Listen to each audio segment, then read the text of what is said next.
আল্লাহর ওয়াস্তে সাহারি এবং ইফতারে মুসলমানের মতো খাবার খাবেন, জানোয়ারের মতো খাবার খাবেন না। সাহারি এবং ইফতার এই দুটোতে কি খাবেন? মুসলমানের মুমিনের মতো খাবার খাবেন, জানোয়ারের মতো খাবার খাবেন না। আল্লাহ পাক বোঝার তৌফিক দান করেন। মানে আমরা কিন্তু সাহারিতে কি করি জানেন? 60 পেট খাই। কয় পেট? নবীজি বলেছেন খাবে পেটের 1 ভাগ খাবার, 1 ভাগ পানি, 1 ভাগ, আবার বলি 1 ভাগ খাবার, 1 ভাগ পানি, 1 ভাগ। কার পেট খালি আছে এখন খাওয়ার সময় খাওয়ার টেবিলে? আমাদের ওস্তাদরা বলেন যে মুসলিম উম্মাহ, আমাদের ওস্তাদরা বলেন যে মুসলিম উম্মাহ খাবার টেবিলে হেরে গেছে সে কখনো জিহাদের মাঠে জিততে পারবে না। বুঝতে পারেন নাই? বুঝতে পারলাম না মনে হয়। যারা খাওয়ারের টেবিলেই হেরে গেছে, এখানেই তো আপনি সুন্নাহ মাফিক খাইতে পারতেছেন না, প্রবৃত্তির কাছে হেরে গেলেন। গপ গপ গপ গপ করে খাচ্ছি 7 পেট ভর্তি করে, এখানে তো খাবারের সামনেই হেরে গেলাম, প্রবৃত্তির সামনে।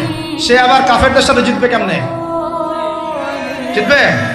আগে নিজের প্রবৃত্তির উপর জিহাদে তো জিততে হবে। আমার মন চাচ্ছে যে না করি, করবো না, এটার নাম জিহাদ, এটাও জিহাদ। মন চাচ্ছে সুদ খাই একটু, খাবো না, এটার নাম কি?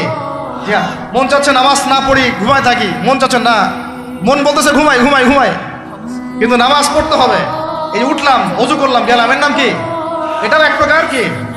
বরং নফসের সাথে জিহাদটা অনেক বড় জিহাদ বলা হয়েছে, বলা হয় নাই? এটা মানুষকে শক্ত করবে। একটা মেয়ের সাথে প্রেম করতে মন চায়, করবো না, ওকে দেখবও না, যাবো না কাছে, এটা এটা শক্ত থাকার নাম কি? এটা মনে নফসের সাথে কি বুঝেন? আল্লাহ পাক আমাদেরকে নফস শক্ত করার তৌফিক দান করেন। তো ভাই, খাবার ইফতারেও এভাবে 7 পেট খাবেন না, সারিতেও খাবো না, কথা করি তো ইনশাল্লাহ। শোনেন, পরিমিত খাবেন, পুষ্টিকর খাবার খাবেন, পরিমিত খাবেন কিন্তু পুষ্টিকর খাবার খাবেন, তাহলে যথেষ্ট হবে ইনশাল্লাহ। আর এখনকার যে খাবার, এতে বেশিরভাগই ভেজাল। যত বেশি খাবো তত দ্রুত অসুস্থ হবো। এই যে আমরা দিন দিন যে দুর্বল হয়ে যাচ্ছি, বুঝতে পারতেছেন না আপনারা? এটা দিন দিন যে আমরা আগের জেনারেশনের মতো শক্ত না। আমাদের দাদারা, তার দাদারা যেরকম স্ট্রং ছিলেন, আমাদের ইয়াংরাও কিন্তু অত স্ট্রং।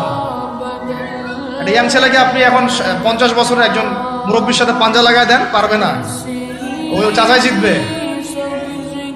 এটার কারণ হচ্ছে ভেজাল খাবার, ভেজাল পরিবেশ, ভেজাল সবকিছু। আমরা যা খাচ্ছি বেশিরভাগই বিষ। আর আল্লাহর কসম, এগুলো মনিটর করার দায়িত্ব সরকারের, এগুলো মনিটর করার দায়িত্ব প্রশাসনের। এদেরকে মোবাইল কোর্টের আওতায় নিয়ে এসে একদম 1 বছরের জন্য ঢুকাইতো ভিতরে। আইনের সঠিক প্রয়োগ হলে এমনি সিধা হয়ে যাবে। বাঙালিদেরকে শুধু মিষ্টি মিষ্টি কথা বলে কাজ হবে না, মাঝে মাঝে কঠিন শাসন লাগে। বড় বড় কান্ট্রিগুলো আপনারা দেখে আসেন, মনে করেন রাস্তায় ড্রাইভিংয়ের সীমা দেওয়া আছে 100 কিলো, ওরা যদি 110 120 চালায় কেউ কিচ্ছু বলবে না, কোনো ট্রাফিক পুলিশও নাই। মোবাইলে একটা মেসেজ চলে আসবে যে তোমার এই 1500 রিয়াল 2000 রিয়াল জরিমানা করা হয়েছে।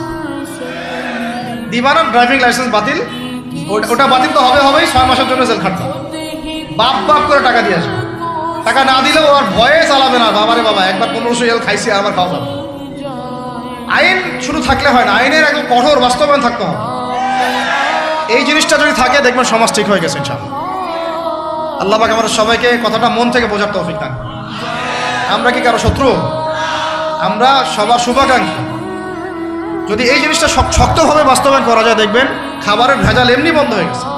মানুষকে মেরে ফেলতেছে খাবার দিয়ে, আর 3 দিনের বাসি তেল দিয়ে রান্না করছে, বললো একদম টাটকা রান্না, খেয়ে ফেলে। এই যে কোলেস্টেরল বেড়ে গেল, ক্যান্সার হচ্ছে। গরু ইঞ্জেকশন দিয়ে ফুলায় খাবায় মোটা তাজা করে ফেলা করে নাই?